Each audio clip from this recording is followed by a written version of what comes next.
रखना, मैं आपको बार बार एक ही बात बोल रहा हूं, ठीक है। जनवरी फरवरी जब आएगी तो बच्चों का सबसे ज्यादा होता है सर रिवीजन कैसे करें।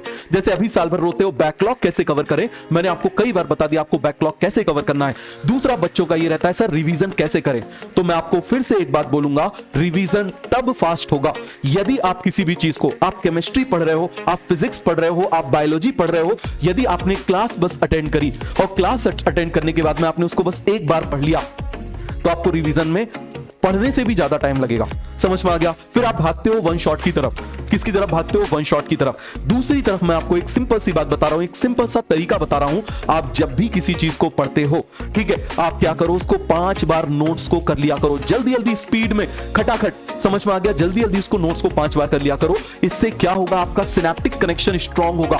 क्या होगा, देखो कोई इंफॉर्मेशन एक बार आपके न्यूरॉन से पास हुई, ये सिनेप्टिक कनेक्शन ऐसा है। समझ में आ गया। लेकिन आप मुझे बताइए, आप बार बार उसको पार कर रहे हैं तो सिनेप्टिक कनेक्शन स्ट्रांग हो जाएगा, और जब सिनेप्टिक कनेक्शन स्ट्रांग हो जाएगा तो आप जब जनवरी फरवरी में उसको रिकॉल करोगे तो आपको बहुत ज्यादा टाइम नहीं लगेगा। समझ में आ गया। इस बात को आप मानो।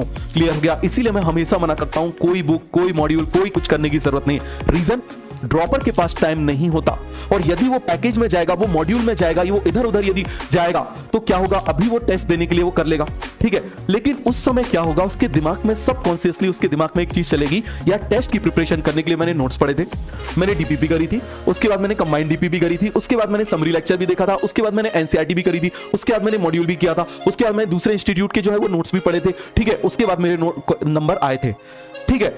अब क्या होगा, वो फाइनल टाइम पर वो हार्डली नोट्स या एनसीईआरटी कर पाएगा। अब जब वो नोट्स और एनसीईआरटी बस कर पाएगा तो एग्जाम शुरू होने से पहले ही उसके दिमाग में आ जाएगा कि मेरी तैयारी तो पूरी हुई नहीं है, मैं डिजर्व करता हूं फेल होना। समझ में आ गया। तो आप मुझे बताओ, अब आपको जोरदार कॉन्फिडेंस आ जाएगा कि आपका सिलेक्शन नहीं होगा। इस बात को आप बहुत अच्छे से समझो। देखो, सिलेक्ट होना एक आर्ट है, कोई साइंस नहीं है। बहुत ज्यादा पढ़ने से सिलेक्शन नहीं होता। More study more confusion. आप एक चीज को मल्टीपल टाइम्स कर लो, आप किसी भी टीचर से पढ़ रहे हो। समझ में आ गया। हर एक टीचर पीडब्ल्यू का ऑसम है। आप किसी भी टीचर से पढ़ लो, लेकिन जिससे पढ़ रहे हो उससे मल्टीपल टाइम्स कर डालो। समझ में आ गया। मल्टीपल टाइम्स आप कर डालो, आप देखो आपका सिलेक्शन कोई रोक नहीं सकता। समझ में आ गया। कोई नहीं रोक सकता। और याद रखना, बायो एक ऐसा सब्जेक्ट है जो आपको फिजिक्स केमिस्ट्री में एक विंडो देता है। कैसे विंडो देता है? जितना ज्यादा आप बायो जल्दी करोगे और उसको करने में थकोगे नहीं, उतना ज्यादा आप नंबर फिजिक्स में कमाओगे। ये बिल्कुल सीधा सा फंडा है। जितना टाइम और एनर्जी बायो में बचाओगे, उतना नंबर फिजिक्स में कमाओगे। सर केमिस्ट्री में क्यों नहीं बोल रहे? हर बच्चा केमिस्ट्री बीच में करना भी चाहिए। हमेशा sequence bio, chemistry, then physics होना चाहिए। समझ में आ गया। इसमें भी कैसे होना चाहिए? पूरी बायो, पूरी केमिस्ट्री, पूरी फिजिक्स? कभी नहीं, कभी ऐसा नहीं करना। आपको क्या करना है, पहले आप फर्स्ट राउंड करो। किसका? बायो का।